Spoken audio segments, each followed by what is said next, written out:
Hello, this is Georgina Rose, part-time esoteric content creator and part-time surfer of the Enochian Aethers, and welcome back to the Darling YouTube channel. On this channel, we discuss magic, mysticism, religion, and everything on the fringes of esoterica. And in this video, we're going to be talking about a phenomenon that existed throughout the Renaissance period of Western esotericism that I think is really relevant to modern practitioners and is a pretty good way of dividing magic into different categories.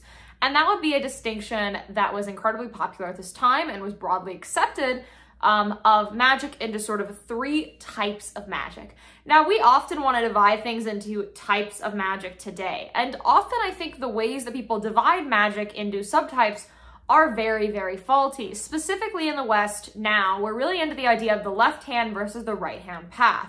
This distinction originated in Hinduism, with the left-hand path of Hinduism, or Tantra, having a sort of idea within it called Vamakara. This is the first term of left-hand path. And then this was accepted into the West later on and sort of backwardsly applied to the magical traditions of the West. And in a way that kind of doesn't really make sense, right? Left-hand path kind of just means whatever is edgier than me or whatever is darker. But that's not a great way to categorize things. So I think a much better way is to look to our past, to look to the Renaissance, and see the three categories. Yes, I said three, not two. It was not just white magic and black magic. It was three categories, and what those categories mean. Those categories were as follows: Goetia, theurgia, and magia naturalis, or natural magic. In English, that would be Goetia, theurgy, and natural magic. And these three ideas operate on very different frameworks and really do sum up the main types of magic that we see. The first category of magic is Goetia, and I think a lot of people are going to have heard this word before, specifically in reference to the Ars Goetia, one of the books within the Keys of Solomon, which is one of the most famous magical texts really in all of history. But it does largely come from this period. During this period, the grimoire tradition, as we call it now, was really what was going on, right? There were a lot of great grimoires being made. The Notoria, the Arbitel, all these things were coming from this era.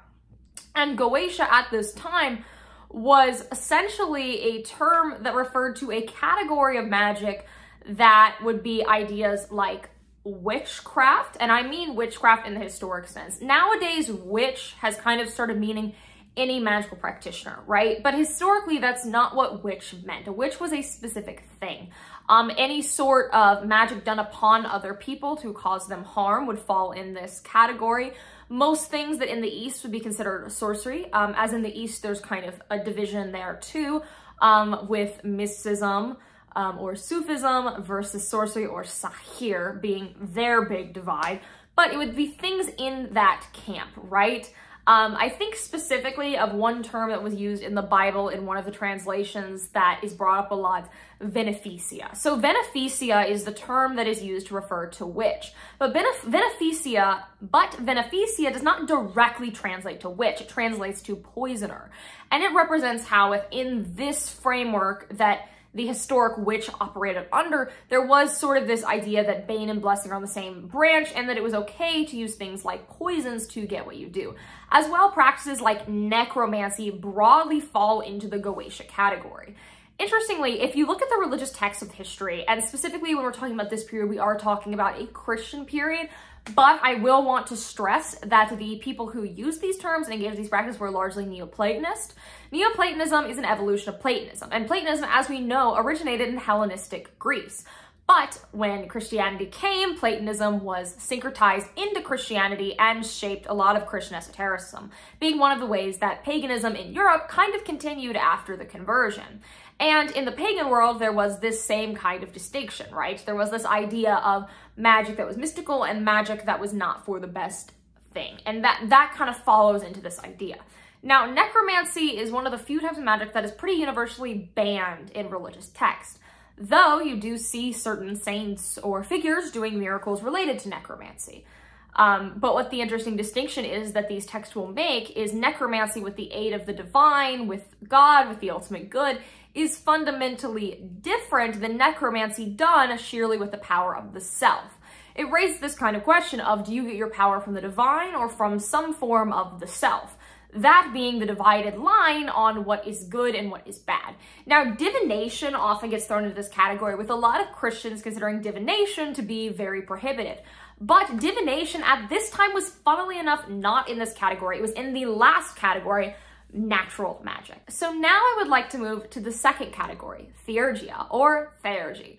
So this term does have a Neoplatonic root to it, and what it means is divine magic. So what's the difference between Goetia, as I just discussed, and divine magic? So a way that I like to explain this is actually using an example that came far later from Aleister Crowley, the Victorian occultist that sort of shaped modern Western occultism. And interestingly, in his book Liber ABA, that big blue brick, there is one specific essay that he calls the formula of witchcraft, which he argues is a formula of illusions, of moving things around on their surface and not calling on anything divine. Modern witches find that a very strange explanation, because that's largely not what modern witch practices like Wicca do. In fact, a lot of what modern witchcraft practices do would, funnily enough, fall into these later two categories. So what do people who call themselves theurgists believe? So theurgists are very much mystics, right? Their whole thing is about getting close to God. Specifically, they have a term called henosis, or unification with the one. So while this idea does predate Christianity, it would be a paganism that would be deeply Neoplatonic. Thus, it would be a paganism that verges into monism, or the belief that everything is one. So monism, yes, you will see people talking about multiple gods, but fundamentally they believe those gods all come back to one. This is very similar to emanationism, an idea that underlies most modern Hermetic ideas. As we know, Hermeticism is largely inspired by Platonism. And this is the belief that everything emanates from one point in the circle, a fundamental oneness, a unity. And then from that, it goes through various shapes and forms and gets to the material world. These emanations being the various gods and the subsequent spirits below it, which is a strictly hierarchical view of a cosmology. So theurgia is calling upon God to get close to God and to annihilate the self. But what's interesting is I have used the word annihilation to refer to this type of idea. And a lot of people have found that an interesting take, because when we talk about annihilation into God, things tend to get very Christian, specifically the idea of theosis, which Orthodox Christian mystics heavily use, which funnily enough, Orthodox Christian mystics have a very strong theurgia influence on them, even though they would deny it. You'll see some Christians today say that Renaissance occultism, the grimoires, that whole period, were Christian heretics, right? They were not true Christians. But what's funny is true Christian mysticism, good Christian mysticism still pulls from that. And so what theosis is annihilating the self to fully merge with God.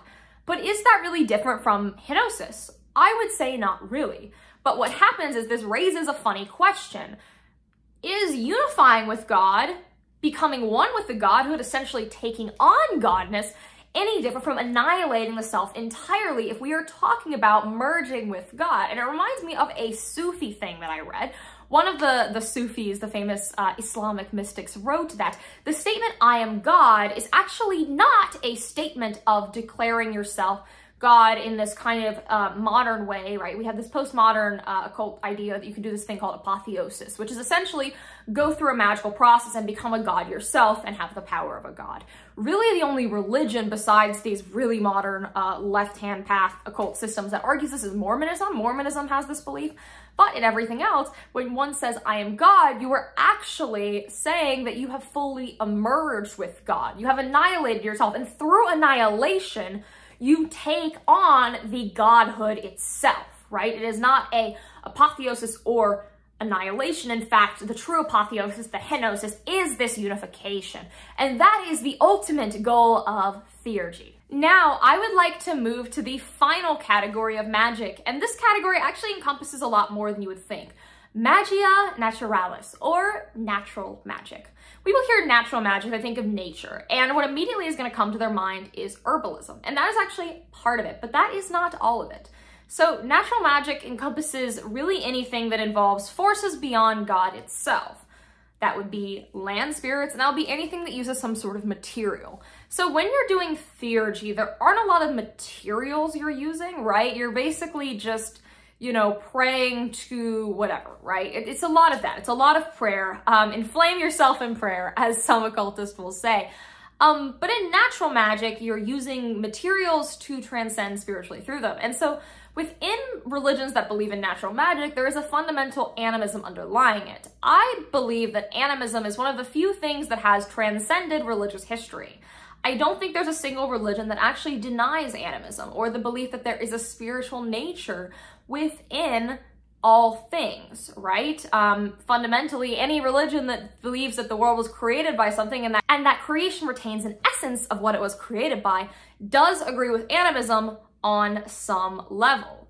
Now, other things that fall under natural magic would be ideas like alchemy. So alchemy was considered natural magic, which I think would really surprise people because nowadays most alchemical practices are focused on spiritual alchemy, or the merging of the things together to make the self better, a sort of purification. In the East, in Sufism, we see the idea of the purification of the heart, which is one of the key goals of the Sufi mysteries. It's to essentially get closer and closer to, as they would use the term Allah, to purify the soul and purify the heart, as they believe that God sits in the heart, to become a sort of better person. And in the West, we have this idea of the alchemical transmutation of the soul. And interestingly, a lot of this comes from the idea of humor. So humors is an idea that really underlied a lot of early medicine. As we say, mysticism led to medicine, and the separation of the sciences and the magical is perhaps not a great thing. Though I will grant that humors are not largely used in the medical field today, the idea of humors underlies natural magic. And basically, there are sort of different portions within the self, and to heal the self, to make the self better, to grow, to ascend, to get somewhere higher, you have to sort of balance these things out. So you can divide the humors into a number of things, specifically into the elements, earth, air, water, fire. So we know that the elements appear all over mysticism, and actually the elements transcend Western ideas. There's actually a whole elemental system in the East, right? China and the Far East have their own elemental system. They add things like wood, so their elements are a little different, but it is a lot of the same ideas. And then if we look to the Vedic traditions and the Indian subcontinent, you will see the doshas. So the doshas are a sort of composition of the self, and they are used very heavily in Ayurvedic medicine, which is based around these same kind of ideas, right? They believe that every person has a dominant dosha, and to heal the self, to be healthy, you need to balance out the other doshas, right? Also, if you look to planetary magic, you will see the same idea and an idea of astrological remediation. So astrological remediation is a way to approach astrology where you are actually interfacing with it, right? So let's say you're going through a really hard transit. Like right now when I'm recording this, Venus is in retrograde, and perhaps that's why my bangs are really not behaving today. Maybe that was a little bit of Venus remediation I just did there, right? To deal with the difficult transit, you will sort of call on the astrological energy that you are struggling with or lacking. So I would pray to Venus or do something Venusian, like fix my hair or do some self-care or go to the ocean, right? To remediate that and to balance that. And interestingly, astrology does fall under natural magic, which people will find strange. It's like, oh, isn't this about like plants and things? No, because space is part of the natural world itself. Now, there are multiple arguments for why astrology works, and you're gonna see kind of the people who practice natural magic astrology during this time giving different arguments. And that also relates to the broader discussion that people were having at this time of, is astrology good to do? You're gonna see very different answers on this, but what's interesting is most of the Renaissance mystics actually believe that astrology can be completely, you know, compatible with their religious beliefs. There's a number of different arguments they made for this.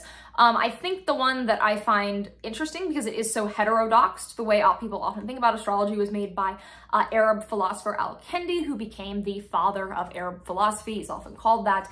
And he wrote a treatise on astrology called On the Celestial Rays, where he argued that astrology was completely compatible with his religion because he believed that Allah created the planets and the planets affected the earth because Allah gave them the power to do that. And so similar types of arguments kind of underlie the natural magicians of this time. So that's all something to keep in mind. Natural magic, while it does approach different things, whether it's plants or planets or what, it kind of has similar ideas to it. And what's interesting about the natural magicians is the natural magicians believed that they were given this power from the divine, right?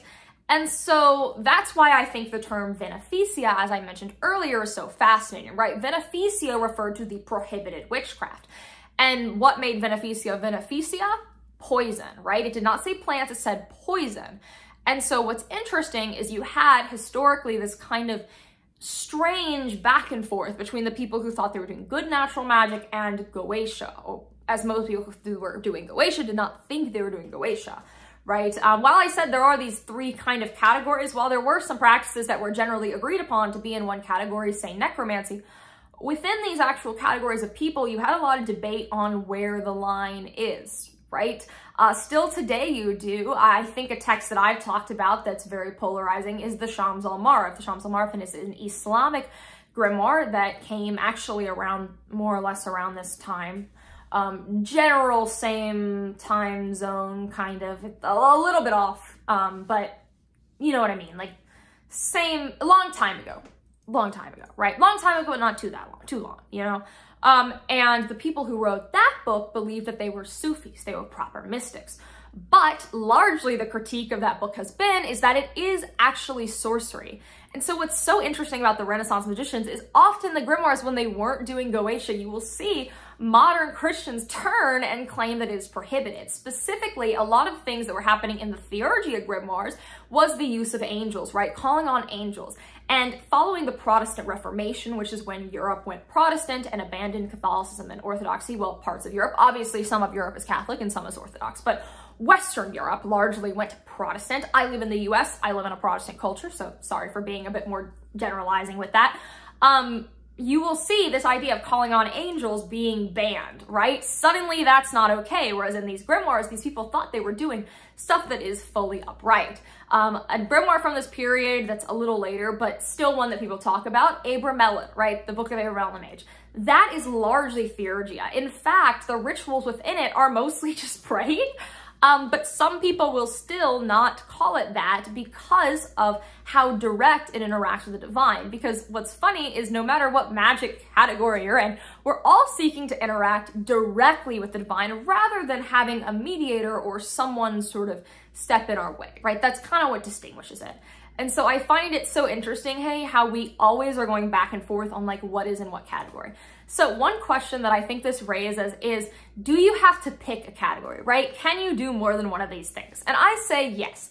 I think that historically, largely, people have done more than one of these things. You will see some people who claim that all they ever did was theurgy, right? But the lines are so kind of close that they merge a lot, specifically between theurgy and natural magic, because an interesting break off of theurgy is the practice of thaumaturgy, which is kind of the other side of theurgy, and this is practical magic. So thaumaturgy is basically using God to get practical results. How does this distinguish itself from any other forms of results magic or magic to make change in the material world? Well, the distinction is that it is calling on God and the highest good to do the thing, rather than just doing the things using the pure will of the self. So that itself, right, that can become a debated topic. And I find it so interesting where these lines fall and the complexity of what falls where. I think as practitioners, you know, probably we're going to want to be thinking we're doing theurgy and thaumaturgy and natural magic all the time, right? Most people want that to be what they're doing. But you're always going to have some people who don't think you're doing that, especially in a modern time when we don't really have these distinctions, right? Like everyone who practices magic is all called the same thing, right? We're either a witch or an occultist, and these terms have gotten so broad that they've kind of lost their original meaning. Like what is what, who is what, it's so complicated. But I think knowing where we actually fall in our personal practice, or at least where we believe we fall based on contemplation, is really important because our philosophy is going to guide us and show us our path, right? And show us where to go. Because the big problem in modern Western esotericism is that a lot of people don't know what their path is, where their goals are, and what they actually stand for. What are you doing magic for, and why does all that matter to you? And what is your path? What is your goals? These are all questions we should constantly be asking. And so I think these distinctions are really good food for thought to see what our predecessors saw and what our predecessors viewed as good and bad. Because the truth is, not all magical and spiritual practice is created equally. It is not all great for you, and it is not all terrible for you, right? There is nuance to this. And I think looking into the nuance and breaking it down is really important so that we can all follow a virtuous path that makes sense for us and that suits us. All right, so this has been my video. Please like, comment, subscribe, and ring the bell. This channel is supported through Patreon. Patreon really, really helps. If you join Patreon, you get an extra video every single month. You get early access to these videos. You get my ritual guides, which are over 20 pages of rituals that I have written just for you to follow along with. No Goetia in them. No bad magic. It's funny to say it like that. I guess, yeah, it's the good stuff. It's what I do. So I think it's okay. If I do it, I definitely don't think it's bad for you. And you get, if you're a high enough tier to meet with me once a month, I give private 30-minute consultations to talk about your spiritual practice, answer your questions, and help you grow. So yeah, check out my Patreon. You can also find me on Instagram, Twitter, TikTok, Telegram, X, Substack, Threads. I'm on all the things. There's really nowhere I'm not. Some places I'm more active than others, but I'm fundamentally everywhere. So thank you for watching. Like, comment, subscribe, and ring the bell. And if you subscribe for 93 days, you will meet your whole guardian angel, and you will never need to watch one of these videos again. And perhaps your bangs will behave, and Venus retrograde won't attack your bangs. All right, bye.